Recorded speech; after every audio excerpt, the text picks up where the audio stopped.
Hello guys, welcome to my YouTube channel maths Guru by Neeraj sir.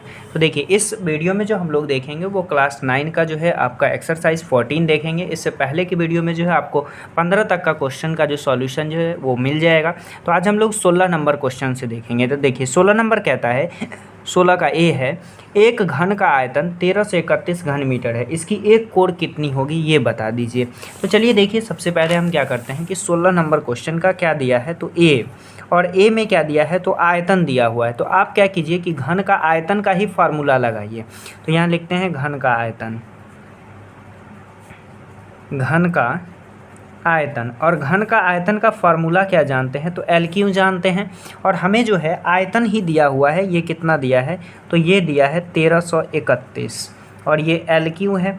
अब हमें L चाहिए, तो एल के लिए क्या करेंगे कि यहाँ पे 3 पावर है, तो इधर अगर हम पावर को हटाते हैं तो यहाँ क्या आ जाएगा, घन आ जाएगा, और ये 1331 हो जाएगा।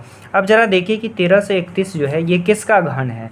तो अगर आप 11 को 3 बार गुना करते हैं तो ये क्या हो जाएगा, इसका जो है 1331 हो जाएगा गुना करने पे। तो हमारा जो साइड आ जाएगा वो कितना आ जाएगा तो 11 सेंटीमीटर आ जाएगा। क्या आ जाएगा, 11 सेंटीमीटर, यानी हमारा किनारा कितना होगा तो 11 सेंटीमीटर का होगा।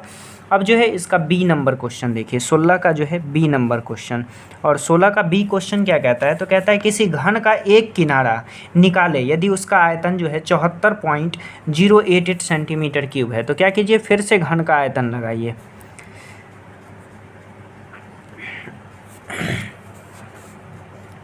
घन का आयतन बराबर होता है एल क्यू, और आयतन हमें दिया है 74.088, और ये एल क्यूब हो जाएगा। अगर इधर से हम क्यूब हटाते हैं तो इधर क्या चढ़ेगा, घन चढ़ेगा ना। तो इधर घन चढ़ाइए तो 74.088 और इक्वल टू हो जाएगा एल। अगर हम पॉइंट को हटाते हैं तो नीचे कितना आ जाएगा, 1000 आ जाएगा। अब ज़रा सोचिए कि ये 74 और 088 जो है ये किसका क्यूब हो सकता है। तो ये जो है आपका होगा 42 का क्यूब। कितना का क्यूब होगा, 42, यानी एल निकालना है तो ये हमारे पास हो जाएगा 42 इंटू 42 इंटू 42। अगर इसे 3 बार गुना कर दीजिएगा तो इतना आपका जो है आ जाएगा। और 1000 को तोड़ेंगे तो 10 गुना 10 में तोड़ेंगे तो ये 3 के पेयर में से कितना निकलेगा तो 1 निकलेगा, और 10 भी कितना निकलेगा तो 1 निकलेगा, और हमारा जो साइड होगा वो 4.2 सेंटीमीटर का जो है ये हमारा साइड हो जाएगा। तो घन का क्या हो गया, एक किनारा जो है हमारा निकल गया। और इस तरह से आपका 16 का ए और बी नंबर क्वेश्चन जो है बन गया। अब देखिए आप जो है इसका 17 नंबर क्वेश्चन, और 17 का जो है 17 में कहता है कि यदि किसी घनाकार पिंड के विकर्ण की लंबाई, यानी घनाकार पिंड के विकर्ण की लंबाई दे दिया है 5√3 है, तो उसका ए में कह दिया कि पृष्ठ क्षेत्रफल और बी में आयतन। तो देखिए सबसे पहले हमें दिया क्या है तो दिया हुआ है घन का विकर्ण। तो आप घन के विकर्ण का ही फार्मूला लगाइए। तो घन का विकर्ण, घन का विकर्ण का फार्मूला होता है √3 और इंटू एल, जबकि इसका जो है हमें विकर्ण दिया हुआ है 5√3, और ये एल निकालेंगे तो ये गुना में है तो इधर आके क्या हो जाएगा, भाग में हो जाएगा। अब √3 से √3 कट जाएगा तो हमारा जो साइड निकला वो कितना निकला, 5 निकला।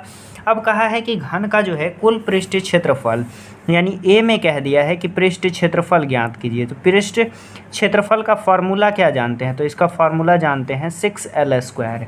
6 और इंटू एल कितना होगा तो 5, और 5 का स्क्वायर यानी हो जाएगा 6 इंटू 25। 25 को 6 से मल्टीप्लाई कर दीजिएगा तो 6 5 जा 30 हो जाएगा, 3 बचेगा, और 6 दूना 12, 3 15 हो जाएगा, यानी 150 सेंटीमीटर स्क्वायर जो है ये हमारा क्या हो, मीटर है। स्क्वायर सेंटीमीटर में वैल्यू नहीं है, मीटर में है। तो मीटर स्क्वायर जो है हमारा पृष्ठ क्षेत्रफल हो गया। जबकि अब कह रहा है कि इसका आयतन निकालने के लिए, तो बी नंबर में आयतन चलिए। तो आयतन क्या होता है तो आयतन का फार्मूला जानते हैं एल क्यू, और आपके पास साइड कितना है तो साइड है 5, तो 5 का क्यूब कर दीजिए। तो 5 को कितने बार गुना में लिखेंगे, 3 बार गुना में लिखेंगे। क्यों लिखेंगे, क्योंकि यहाँ पे 3 पावर है। तो गुना कर दीजिए तो 5 25, और 25 को 5 से कीजिएगा तो 125 मीटर क्यूब जो है ये आपका आयतन हो जाएगा। और ये 17 नंबर क्वेश्चन जो है बन गया। अब इसका 18 नंबर क्वेश्चन देखिए। देखिए 18 नंबर क्वेश्चन कहता है एक घनाभ की लंबाई, चौड़ाई तथा ऊंचाई क्रमशः 10, 8 और 6 सेंटीमीटर है, तो इसका आयतन निकाले एवं विकर्ण निकाले। किसका? तो घनाभ का आयतन भी निकालना है और विकर्ण भी निकालना है। तो हमारे पास दिया क्या है, तो इसका लंबाई दिया हुआ है L दिया हुआ है, चौड़ाई दिया हुआ है और ऊंचाई दे दिया है। लंबाई जो है वो 10 है, 10 सेंटीमीटर, चौड़ाई है 8 सेंटीमीटर और ऊंचाई जो है 6 सेंटीमीटर है। तो पहले कहा कि इसका आयतन, तो अगर हम घनाभ का आयतन निकालते हैं तो घनाभ का आयतन का फार्मूला क्या होता है, तो आयतन बराबर होता है L गुना B गुना H। और L कितना है, तो 10 है, B कितना है 8 और H कितना है 6 है। 8 छक्के 48 हो जाएगा, 48 को 10 से गुना कर देंगे तो ये कितना हो जाएगा, 480 सेंटीमीटर क्यूब जो है ये हमारा क्या हो जाएगा, आयतन हो जाएगा।